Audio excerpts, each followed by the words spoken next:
하나님 말씀은 마태복음 5장 17절입니다.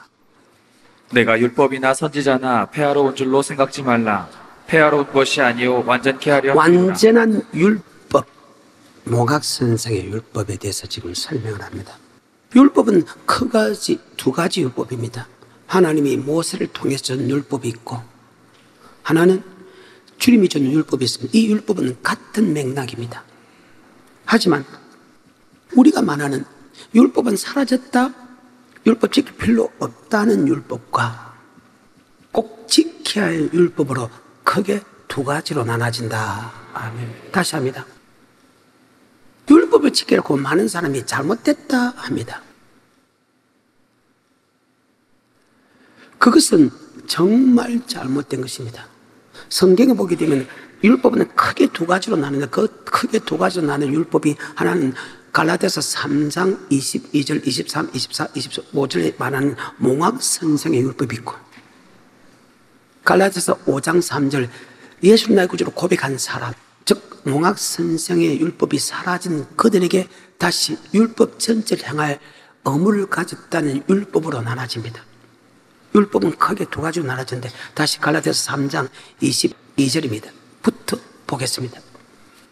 그러나 성경이 모든 것을 죄 아래 가두었으니 이는 예수 그리스도를 믿음으로 말미암은 약속을 믿는 자들에게 주려 함이니라. 믿음이 오기 전에 우리가 율법 아래 매인 바 되고 계시될 믿음의 때까지 갇혔느니라.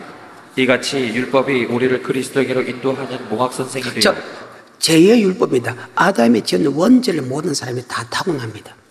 그 원죄를 없이 할 수 있는 것은 오직 예수 그리스도 빛밖에 없다. 그래서 몽학 선생이 되어 원죄를 타고난 우리를 갖다가 예수 피 앞으로 인도하는 몽학 선생에 대해서 예수를 나의 구주로 고백하면 제2의 율법, 몽학 선생의 율법은 사라졌다. 맞습니다. 예수를 믿음을 통해서 몽학 선생의 율법은 사라졌습니다. 이것이 갈라디아서 4장 5절에 다시 이런 말을 합니다. 율법 아래 있는 자들을 선량하시고 우리로 아들의 명분을 얻게 하려 하십니다. 예수를 믿기 전에는 우리가 율법 아래 있다는 것, 이 율법 아래 있다는 것은 로마서 5장 12절에 한 번 더 볼까요? 이러므로 한 사람으로 말미암아 죄가 세상에 들어오고 죄로 말미암아 사망이 왔나니 이와 같이 모든 사람이 죄를 지었으므로 사망이 모든 예수를 나의 구주로 고백하기 전에는 우리가 아담의 후손은 아담과 같은 죄로 태어난다. 아멘. 그래서 그 죄를 갖다가 죄의 율법이라고 했는데, 그것은 왜 했는지 모르겠습니다. 하나님이 어쨌든 율법 아래 매였다는 것은 아담의 죄 아래 매였다는 뜻이다. 아멘. 그 말입니다. 하지만 예수를 믿음을 통해서 이 몽학 선생의 율법, 죄의 율법에서 해방되었다. 그런데 갈라디아서 5장 3절에 보게 되면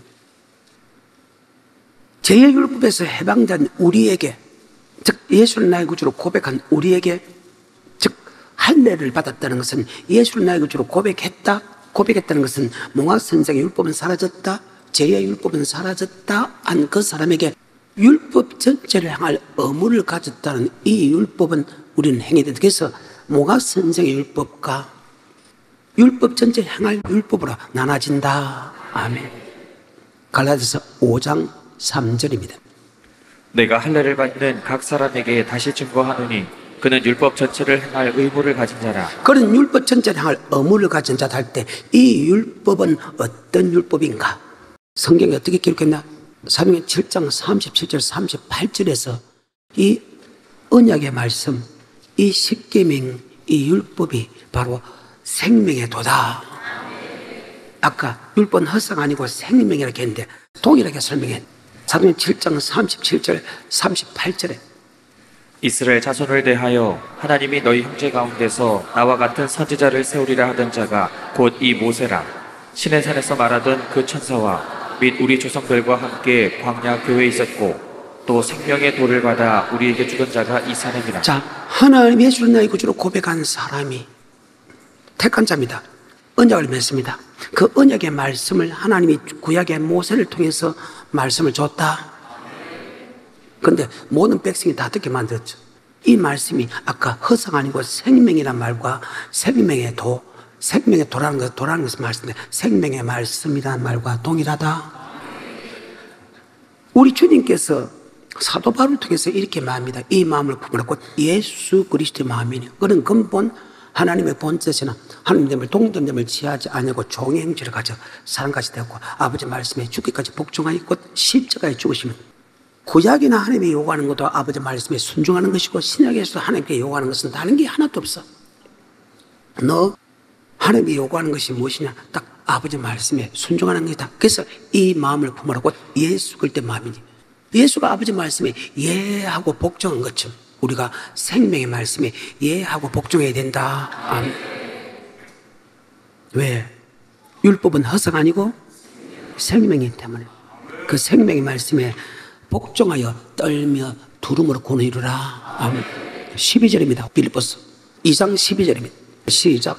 그러므로 나의 사랑하는 자들아 너희가 나 있을 때뿐 아니라 더욱 지금 나 없을 때에도 항상 복종하여 우리가 항상 위대한 목사가 있든 벨볼이 있든 목사가 있든 그 목사가 있든 목사가 없든 간에 그 말입니다. 큰 목사가 있든 작은 목사가 있든 그 목사가 있든지 목사가 없든 간에 목사 있을 때 지키라고 할 때 지키고 밖에 나가서 목사 없을 때는 안 지키는 게 아니고 목사가 있든 목사가 없든 큰 목사든 작은 목사든 간에 우리는 항상 복종해야 된다.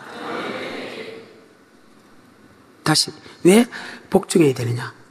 왜 예수님처럼 예하고 그 말씀에 복종해야 되느냐? 바로 그래야 구원 얻기 때문이다 할 때 우리를 예수를 고백하는 것은 내가 복종해서 구원 얻는 거 아니야. 그저 하나님의 언어로 된 것이다.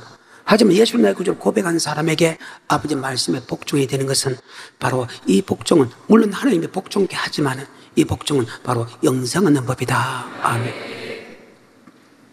12절에 그러므로 나의 사랑하는 자들아 너희가 나 있을 때뿐 아니라 더욱 지금 나 없을 때에도 항상 복종하여 두렵고 떨림으로 너희 구원을 이루라. 왜 복종해야 되냐? 항상 복종해. 바로 그것이 바로 구원받는 내가 복종하지 않으면 구원받지 못한다. 예수님이 말씀에 죽기까지 복종했어. 우리도 그 말씀에 복종하지 않으면 죽는다. 복종하지 않으면 정 못 간다. 그런 마음을 가져야 된다. 다시 12절에 그러므로 나의 사랑하는 자들아 너희가 나 있을 때뿐 아니라 더욱 지금 나 없을 때에도 항상 복종하여 두렵고 떨림으로 너희 구원을 이루라. 항상 복종하여 떨며 두려움을 구원하라. 그러면 어떤 말씀에 복종해야 되냐? 바로 생명의 말씀, 영생의 말씀에 16절입니다. 생명의 말씀을 밝혀 나의 다름질도 자, 헛되지 않게 생명의 말씀에 순종하면 생명의 말씀이 바로 율법이고 복음이고 계명이다. 누가복음 10장 25절이죠. 어떤 율법사가 일어나 예수를 시험하여 가로되 선생님 내가 무엇을 하여야 영생을 얻으리까? 예수께서 이르시되 율법에 무엇이라 기록되었으며 내가 어떻게 읽느냐? 대답하여 가로되 내 마음을 다하며 목숨을 다하며 힘을 다하며 뜻을 다하여 주 너의 하나님을 사랑하고 또한 내 이웃을 내 몸과 같이 사랑하라 하였나이다. 예수께서 이르시되 내 대답이 옳도다. 이를 행하라. 율법은 하나님의 사랑, 이웃 사랑이다. 예수 믿는 사람들이 주님을 묻습니다. 주님 어떻게 하면 영생 얻을 수 있습니까? 예수를 믿음을 통해서 무항선상의 율법은 사라졌는데 그 율법을 살아야 하는 그들이 가서 예수님께 묻습니다. 예수님은 어떻게 하면 영생 얻을 수 있겠습니까? 네 율법상은 네 율법을 알고 있지 않느냐? 율법을 지켜 영생 얻는 법. 그럼 네가 율법을 해석하면 해봐라. 마음을 다하고 뜻을 다하고 목숨을 다하고 힘을 다하여 주 하나님의 사랑을 이웃을 영광같이 사랑. 그래, 그를 향하라. 그러면 영생을 얻는다. 바로 율법은 하나님의 사랑, 이웃 사랑의 율법과 원죄의 율법은 달라진다. 그래서 율법을 크게 두 가지 율법 나누는데 하나는 원죄의 율법과 하나는 하나님의 사랑, 이웃 사랑의 율법을 나눠지는데 이웃 사랑, 하나님의 사랑, 이 율법은 예수 믿는 사람에게 영생 얻는 법이다. 아멘. 아까 택한 자를 물려맺고 그게 곧 십계명이라. 율법, 언약의 말씀이 율법이고 계명이다. 자, 마가복음 12장 28절입니다. 계명입니다. 서기관 중 한 사람이 저희의 변론하는 것을 듣고 예수께서 대답 잘하신 줄을 알고 나아 묻되 모든 계명 중에 첫째가 무엇이니까? 예수께서 대답하시되 첫째는 이것이니 이스라엘아 들으라. 주 곧 우리 하나님은 유일한 주시라. 내 마음을 다하고 목숨을 다하고 뜻을 다하고 힘을 다하여 주 너희 하나님을 사랑하라. 우리를 구속하신 예수를 마음을 다하고 뜻을 다하고 목숨을 다하고 힘을 다하여 사랑한 것과 아멘. 이와 같이 내 이웃을 내 몸같이 사랑하는 것이 아멘. 바로 계명이다. 율법도 하나님의 사랑, 이웃 사랑, 계명도 하나님의 사랑, 이웃 사랑이다. 그래서 율법도 영생 없는 법이고 계명도 영생 없는 법이다. 마태복음 19장 16절, 17절, 18절에 어떤 사람이 주께 와서 가로되 선생님이여 내가 무슨 선한 일을 하여야 영생을 얻으리까? 예수께서 가라사대 어찌하여 선한 일을 내게 묻느냐? 선한 이는 오직 한 분이시니라. 내가 생명에 들어가려면 계명들을 지키라. 가로되 어느 계명이오니까? 예수께서 가라사대 살인하지 말라, 간음하지 말라, 도적질하지 말라, 거짓 증거하지 말라, 내 부모를 공경하라. 아멘. 바로 영생 없는 율법은 계명이나 굴 수 있고 율법이다. 아멘. 같은 말이다. 그러면서 오늘 본문 돌아갑니다. 주님께서 산에 올라가 앉았으니 제자들이 나옵니다. 그 제자들에게 하나님이 어떤 분인가를 설명합니다. 우주 만물을 창조한 하나님이 우리의 구원의 하나님이지. 그래서 예수를 고백할 때 너에게 죄를 구원했지만 심령에 관한 자는 내 영혼이 천국 들어가지 않으면 않는다고 해서 영생의 말씀에 순종하는 사람은 천국을 지어주는 분이다. 아멘. 애통하는 자는 네가 그 말씀대로 순종하지 못해서 네가 나를 죄를 용서해달라고 기도하는 사람은 하나님의 유일한 분이다. 아멘. 그 말씀대로 옳냐고 아버지 말씀에 예하고 그 말씀에 복종하는 사람에게는 이 땅을 기업으로 준 사람이다. 아멘. 천국뿐만 아니고 이 땅에 기업을 준 사람이다. 아멘. 용서할 수 없는 사람을 용서하면 하나님께서 우리를 용서할 수 없는 죄를 용서해 준다. 아멘. 마음이 깨끗한 사람은 하나님 볼 것이다. 내가 이 영생 없는 말씀에 순종하는 사람은 다음 단계에 더 높은 단계의 천국 말씀을 주는 법이다. 아멘. 이 성경입니다. 합평케 하는 자는 너희가 하나님의 아들로 보이라. 우리 모든 사람과 합평케 해야 된다. 아멘. 그럼 하나님의 아들이라 칭함을 받을 것이다. 너를 위하여 핍박을 받는 자는 복이 있나 천국에 저희 것이며 기뻐가 좋아. 즉 영생의 말씀을 옆에 이웃에게 행지에게 주는데 기본적인 교리를 가지고 있는 사람이 주님께 주는 영생의 말씀을 주면 그들이 핍박한다. 핍박할 때 기뻐하고 즐거워하라. 하늘의 상이 큽니다. 너희의 선지자들까지도 핍박받았다면 여러분도 핍박받는 것 당연하다. 그러고 나서 주님께서 마태복음 5장 17절에 내가 율법과 선지자가 하는 말씀이 아까 생명의 도가 아까 율법이다 하면 율법이나 선지자를 폐하러 온 것이 아니고 완전케 했다. 율법은 크게 두 가지로 나눈다. 그래서 하나는 몽학 선생의 율법과 하나는 영생 없는 율법으로 나눠집니다. 몽학 선생의 율법과 하나님의 사랑, 이웃 사랑 율법 달라집니다. 이 몽학 선생의 율법은 이미 예수를 믿음을 통해 사라지고 예수 믿는 사람에게 택한 자가 뭘 맺고 언약의 율법을 줍니다. 이 언약의 율법은 영생 없는 법인데 이 언약의 율법이 또 두 가지로 갈라집니다. 즉 모세를 통해 준 율법과 주님을 준 율법으로 나눠진다. 아멘. 모세를 통해 준 영생의 법과 율법과 주님 준 율법으로 나눠진다. 어디서부터? 마태복음 5장부터 나눠지는 거예요. 그럼 우리는 영생 얻는 법을 지켜야 되는데 어떤 법을 지키냐? 모세가 전하는 구약의 율법을 지키는 게 아니고 예수님이 전하는 율법을 지켜야 영생 얻는다. 아멘. 그것을 머릿속에 저번 시간에 했죠. 다시 5장 17절입니다. 내가 율법이나 선지자나 폐하러 온 줄로 생각지 말라. 폐하러 온 것이 아니요 완전케 하려 함이로라. 자, 완전케 한다. 프레디노 프레레오. 없어진 게 아니고 더 완성시키려 한다. 자, 구약과 신약은 율법 얻는 법은 같습니다. 구약도 계명을 지켜야 율법 얻습니다. 예수를 고백한 것이 율법을 지켜 천국 갑니다. 신약도 계명을 지키고 율법을 지켜 천국 갑니다. 그런데 구약의 율법과 신약의 율법과 구약의 계명과 신약의 계명은 약간 달라졌다. 그래서 지금 예수 이후로부터 예수가 전하는 율법을 지켜야 천국 간다. 아멘. 그래서 지금 바뀐 것만 설명한 것이 산상손이다. 정말로 중요합니다. 다시 5장 17절에 내가 율법이나 선지자나 폐하러 온 줄로 생각지 말라. 폐하러 온 것이 아니요. 자, 이 율법은 몽학 선정의 율법입니까? 십계명의 율법입니까? 그래요. 선지로 폐하러 온 줄로 더 완성시키러 왔다. 그래서 구약의 율법이 그대로 넘어오는데 하면 바뀐 것만 기록된 것이 산상수훈이다. 뭐만 기록된 거?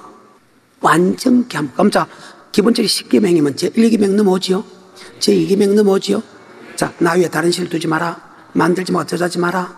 이와 이름을 망설이지 마라. 안식일을, 내 부모를, 이는 그대로 넘어옵니다. 그 다음에 살인하지 말라. 간음하지 말라. 거짓 증거하지 마라. 독재하지 마라. 탐하지 마라. 이것도 그대로 넘어옵니다. 바로 10계명 중에서 2계명이 바뀐다. 6계와 7계가 바뀝니다. 살인하지 말라. 간음하지 말라가 바뀝니다. 바뀐 율법만 이렇게 바뀌었다고 설명하는 장면입니다. 그래서 영생하는 율법에는 2가지 율법이 있는데 하나님이 모세를 좋아해서 준 율법이 있고 주님이 준 율법이 있다. 그러면 이 시대는 어떤 율법을 지키느냐?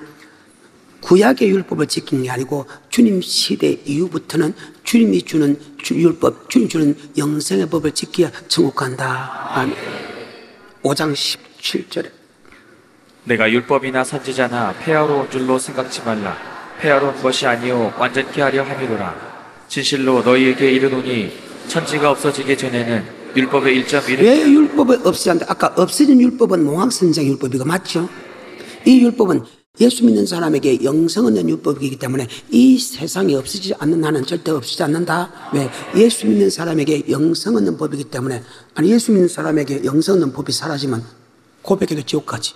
그래서 천지가 없어지기 전에 율법의 1.1도 없어지지 않고 그대로 다 이루느니라.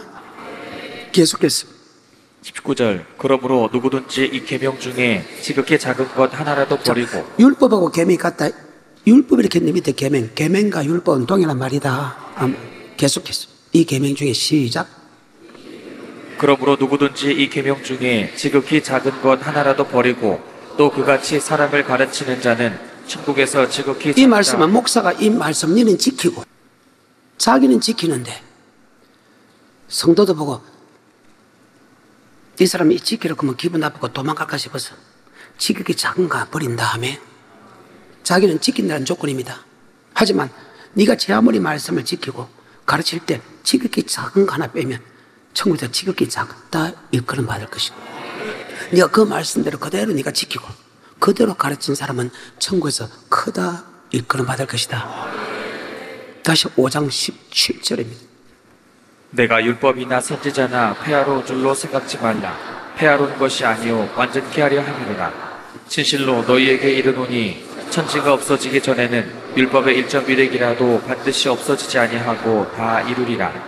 그러므로 누구든지 이 계명 중에 지극히 작은 것 하나라도 버리고 또 그같이 사람을 가르치는 자는 천국에서 지극히 작다 일컬음을 받을 것이요 누구든지 이를 행하며 가르치는 자는 천국에서 크다 일컬음을 받으리라.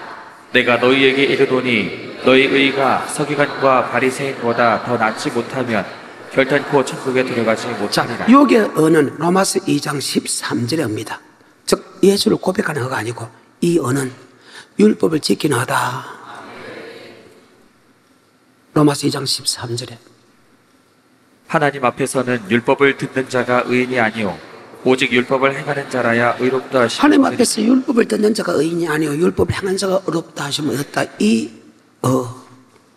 너희 어가 바리새인보다 서기관보다 더 낫지만 자 바리새인과 서기관들은 모세가 전한 율법을 전하죠.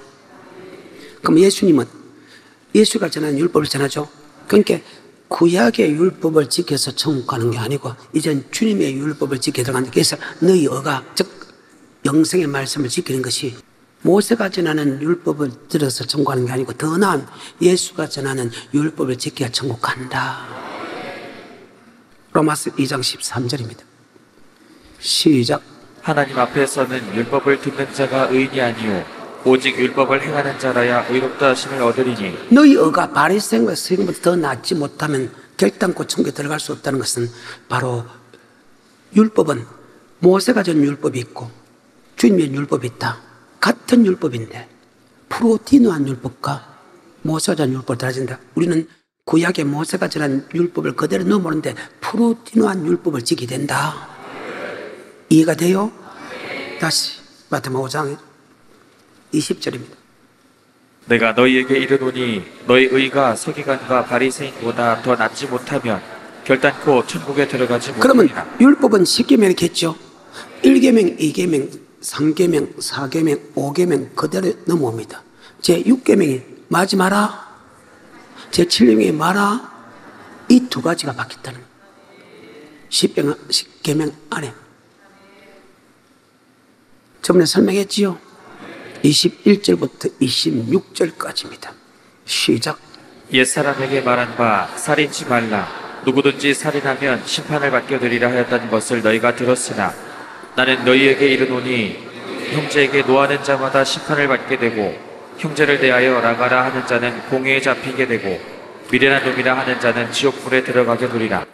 그러므로 예물을 제단에 드리다가 거기서 내 형제에게 원망 들을 만한 일이 있는 줄 생각나거든 예물을 제단 앞에 두고 먼저 가서 형제와 화목하고 그 후에 와서 예물을 드리라. 너를 송사하는 자와 함께 길에 있을 때에 급히 사화하라. 그 송사하는 자가 너를 재판관에게 내어주고 재판관이 군인에게 내어주고. 형제가 잘못했다 욕할 수 있다 하면, 싸울 수 있다 하면, 하지만 용서해라. 미워하지 마라. 용서해야 살인죄가 아니고 미워하지 않아야 살인죄가 아니다. 자, 그러면 구약은 내가 너를 죽이야 살인죄죠. 지금은 용서 안 해도 살인죄죠. 너를 미워해도 살인죄죠. 자, 그러면 구약의 법이 어려워요? 신약의 법이 어려워요? 용서하세요. 그러면서 마태복음 18장에 설명했죠. 우리는 하나님께 용서받은 것이 1만 달란트다. 사람에게 너희 나한테 잘못해도 그건 100데나리온 밖에 안 된다. 하나님 앞에 1만 달란트 용서받았다면 사람에게 100데나리온 용서는 당연하다. 그 당연한 죄를 용서해 주자니까 하나님이 1만 달란트 다시 끄집어내서 지옥에 가둬놓는다. 그래서 용서 안 하는 것이 여러분 살인죄다. 아멘. 저번에 설명했죠. 그 다음에 요한일서입니다. 3장입니다. 14절과 15절입니다.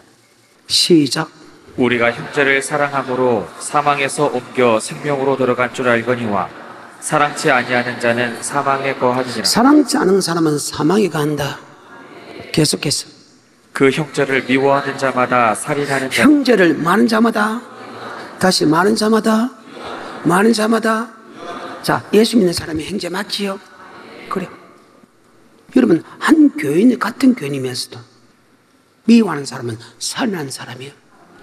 살인은 그 속에 영생이 없느니라. 너희는 다, 예수 믿는 너희는 다 형제니라. 누가 내 형제고 부모요? 제자들 보고 너희가 형제다. 아멘. 밖에 사람이 형제 아니고 집안 사람은 여러분도 형제지만은 예수같이 믿는 사람들이 형제다. 계속해서 그 부분에 다시 한 번 더. 14절. 우리가 형제를 사랑함으로 사망에서 옮겨 생명으로 들어간 줄 알거니와 사랑치 아니하는 자는 사망에 거하느니라.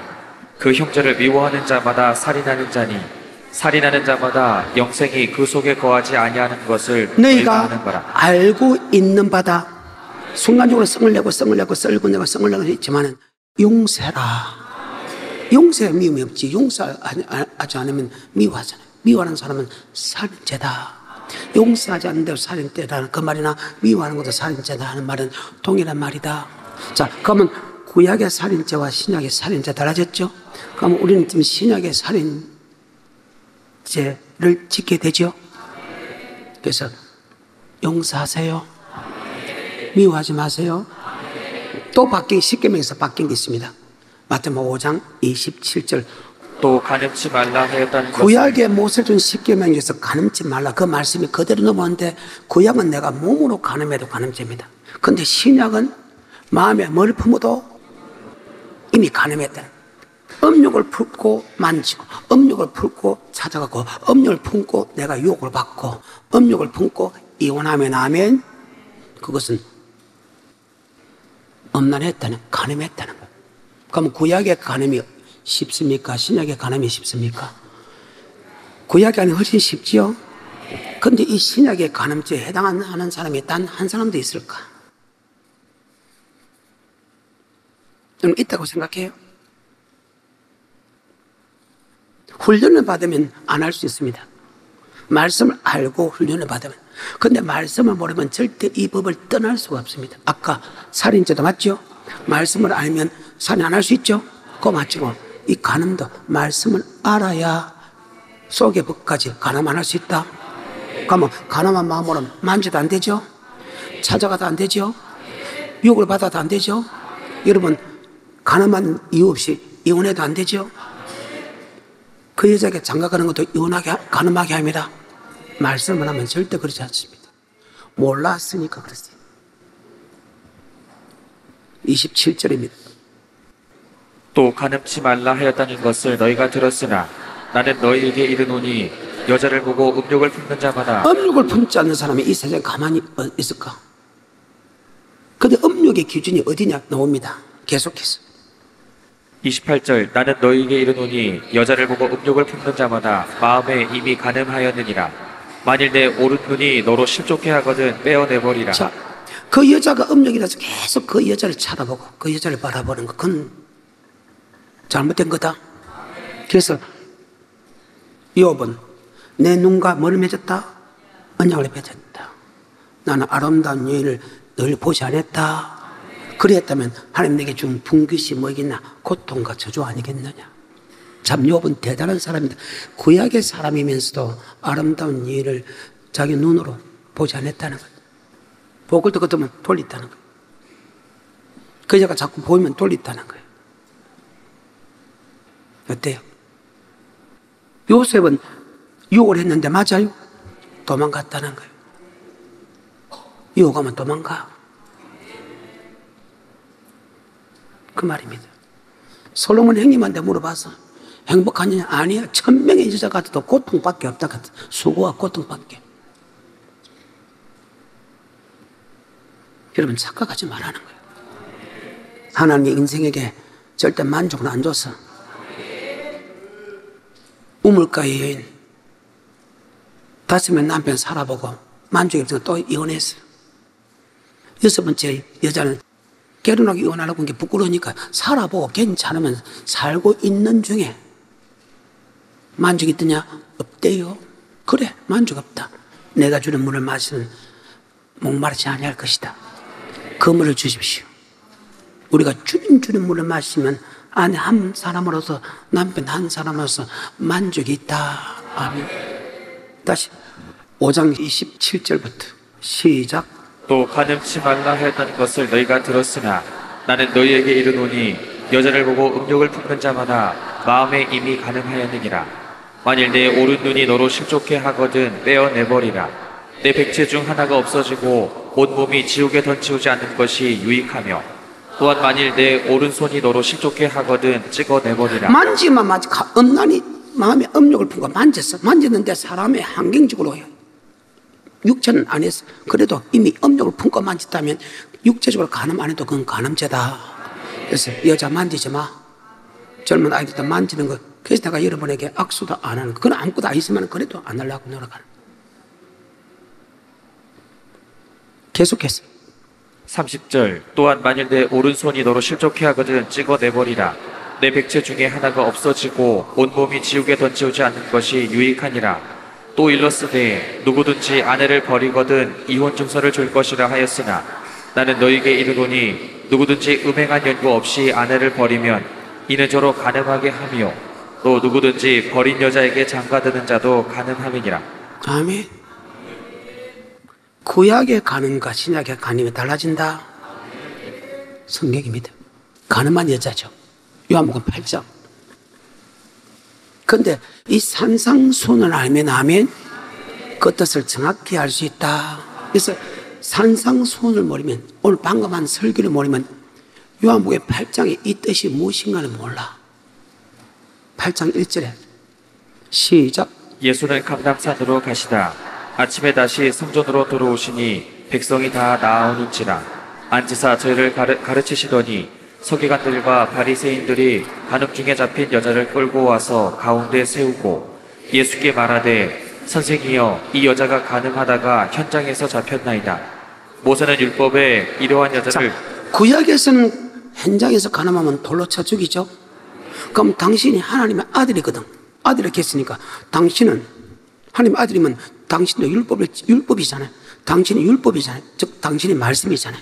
당신의 말씀이면 이 여자를 돌로 쳐 죽이게 되는데 당신은 어떻게 판결하는가?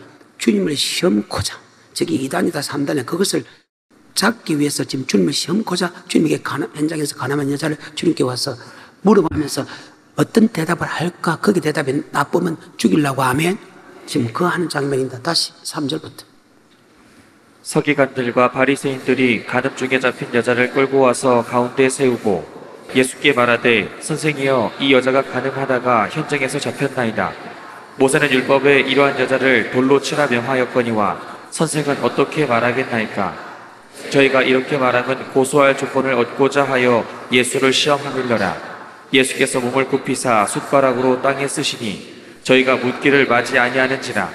이에 일어나 가라사대 너희 중에 죄 없는 자가 먼저 돌로 치라 하시고. 아멘. 자, 예수님께 글로 썼지요. 그들이 쓴 것만 그들이 들었다고 기록됐습니다. 그럼 도대체 어떤 말씀을 적었을까? 뻔하잖아요. 바로 풀어드린 율법을 적었다. 그래. 구약의 모세의 법으로는 현장에서 가라면 돌로 쳐라 했는데 이 말입니다. 당신이 그럼 어떻게 해석하겠냐? 주님께서 바닥에 글로 씁니다. 근데 글로 쓰고 그들이 그를 듣고, 자, 너희 중에 간음하지 않는 사람이 돌로 쳐라 할 때 위에서부터 밑에 사람까지 한 사람도 없이 다 도망갔죠. 자, 그러면 저들도 간음을 했다 이거 말이죠. 주님이 주는 프로티노 법에 다 간음을 했다. 네가 간음한 현장에 간음하니까 간음하지 않는 사람이 돌로 쳐라. 구약의 간음은 육체로 간음한 게 하지만 신약의 간음은 마음에 머리 품어도 간음한 게. 자, 너희가 간음하지 않았다면 이 신약의 법에다 간음하지 않으면 쳐라 그 말입니다. 3절부터 다시. 서기관들과 바리새인들이 간음 중에 잡힌 여자를 끌고 와서 가운데 세우고 예수께 말하되 선생이여 이 여자가 간음하다가 현장에서 잡혔나이다. 모세는 율법에 이러한 여자를 돌로 치라 명하였거니와 선생은 어떻게 말하겠나이까? 저희가 이렇게 말함은 고소할 조건을 얻고자 하여 예수를 시험하밀러라. 예수께서 몸을 굽히사 숟가락으로 땅에 쓰시니 저희가 묻기를 맞이 아니하는지라. 이에 일어나 가라사대. 저희가 묻기를 맞이하지 않았다 말지요. 뭐를 쓰다는가? 바로 신약의 산상송원에 바로 마음의 음욕을 보면 이미 간음했다. 그것을 설명하고 그들이 묻고 답하고 묻고. 계속해서 7절 저희가 묻기를 맞지 아니하는지라. 이에 일어나 가라사대 너희 중에 죄 없는 자가 먼저 돌로 치라 하시고. 여기 죄는 네가 간음 안 했다면 먼저 돌을 쳐라. 구약의 간음 쪽에서 내가 육체적으로 간음이냐 신약의 간음은 마음의 음욕을 보는 간음이니까 맞죠? 지금 그 산상손을 그들에게 지금 가르쳐준다. 묻고 답하고 하면 입에서 좋다. 신약의 법으로서 네가 간음하지 않았다면 이 여자를 돌로 쳐라. 이해가 돼요? 자, 그러면 이 말씀은 산상손을 알아야 해석되는 부분 맞지? 그 말입니다. 계속해서 8절 다시 몸을 굽히사 손가락으로 땅에 쓰시니 저희가 이 말씀을 듣고. 자, 저희가 쓰신 그 말씀을 들었지 그 말이죠. 그러면 산상손의 말씀 들었지 맞지? 야, 구약의 영생원과 신약의 영생원 같은 율법인데 이 달라진 율법까지 너희가 지켜야 된다 하면 엄청 못 간다. 계속해서 8절 다시 몸을 굽히사 손가락으로 땅에 쓰시니 저희가 이 말씀을 듣고 양심의 가책을. 뭐의 가책을 가다? 왜? 주님이 주는 영생의 법과 구약의 모세가 준 영생의 법이 같으면서도 안에 내용은 프로디는 법은 즉 자기도 양심의 가책을 입다 갖는 것은 자기도 마음의 음욕을 품었다. 구약의 법으로는 절대 죄를 짓지 않는데 신약의 법은 죄를 지니까 맞지요? 자, 그러면 같은 죄니까 내가 돌로 쳐 때린다면 하나님도 나를 돌로 쳐 죽일 것이다. 가책을 받아. 자, 죄 없는 자가 돌을 치라 할 때 단 한 명도 빠짐없이 다 설그머니 도망갔다. 그 연을 보고 야, 너를 정죄할 사람이 되냐? 예, 돌아보고 정죄할 것이 없나요? 그때 주님께서 다시는 죄 짓지 마라. 구약의 법과 신약의 법이 하나 다른 게 있습니다. 구약의 법은 가늠하면 현장에서 쳐주겠다. 다시 8절부터.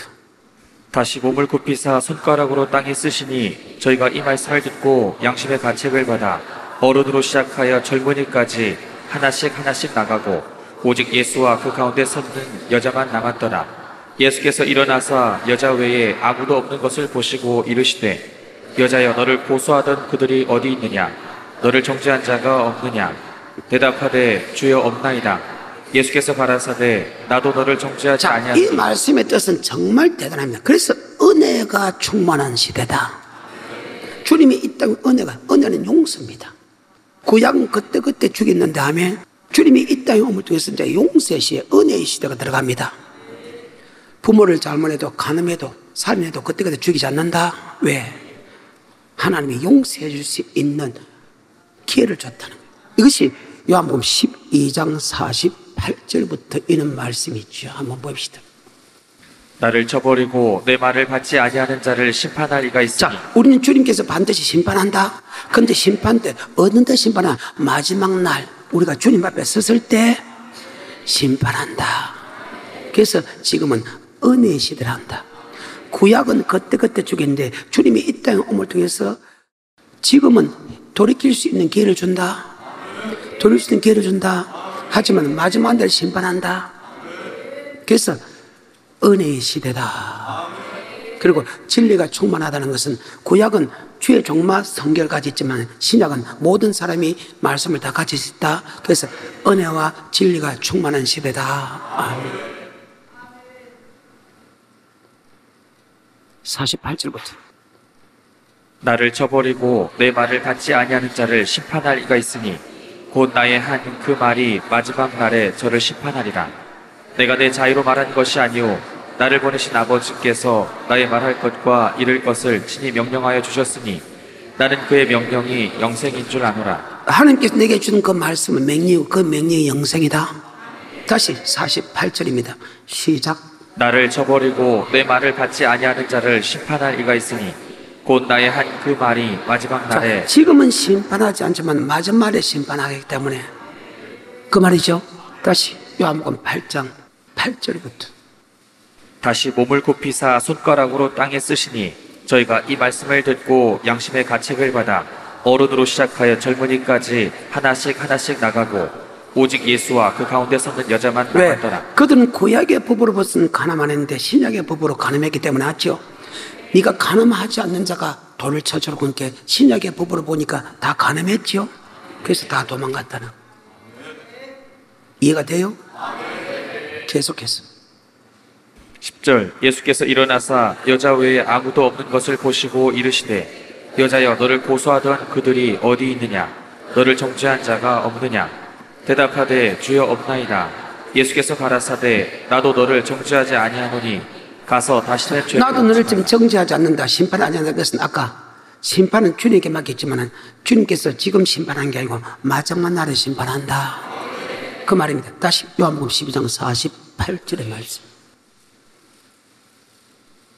그래서 지금은 돌이키면 된다. 돌이키면 된다. 그래서 회개하라. 잘못된 길에서 돌이키라. 천국이 가까웠느니라. 이제는 돌이키면 된다. 반드시 돌이켜야 된다. 시작. 나를 저버리고 내 말을 받지 아니하는 자를 심판할 이가 있으니 곧 나의 한 그 말이 마지막 날에. 마지막 날에 심판하기 때문이다. 아멘. 동일한 말씀이 마태복음 13장 24절입니다.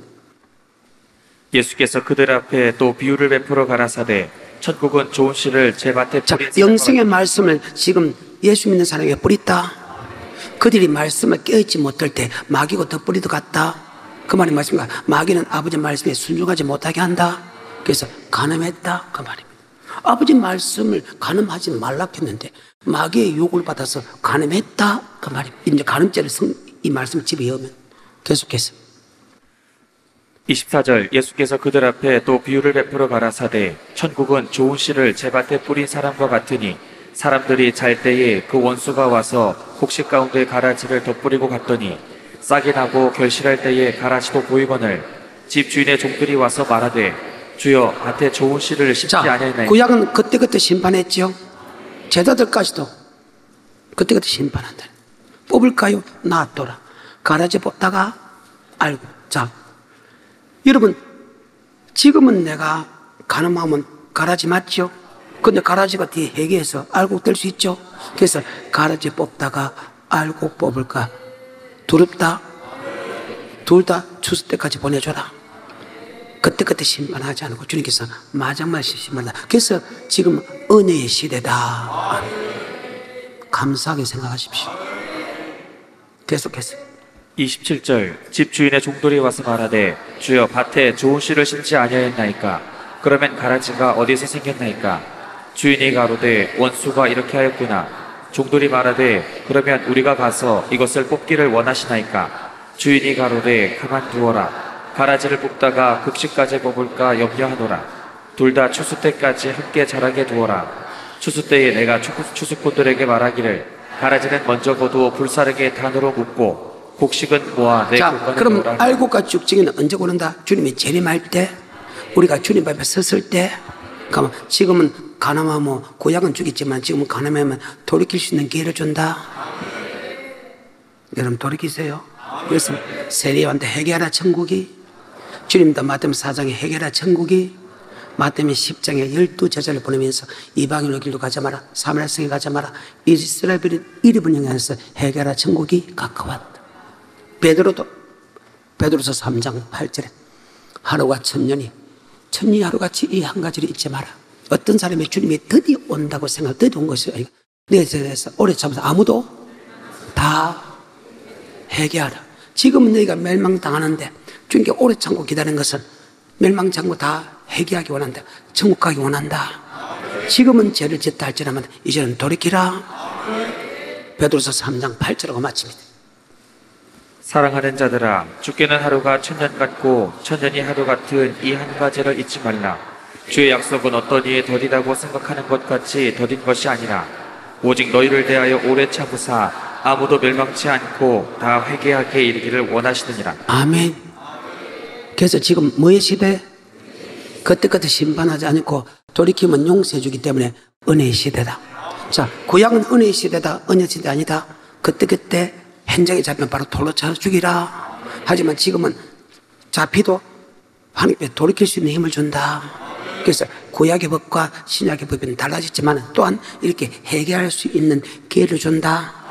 또한 그 속의 법과 지킬 수 있는 성령도 준다. 또 말씀을 들어야 순종할 수 있기 때문에 은혜가 충만한, 진리도 충만한 시대다. 여기까지.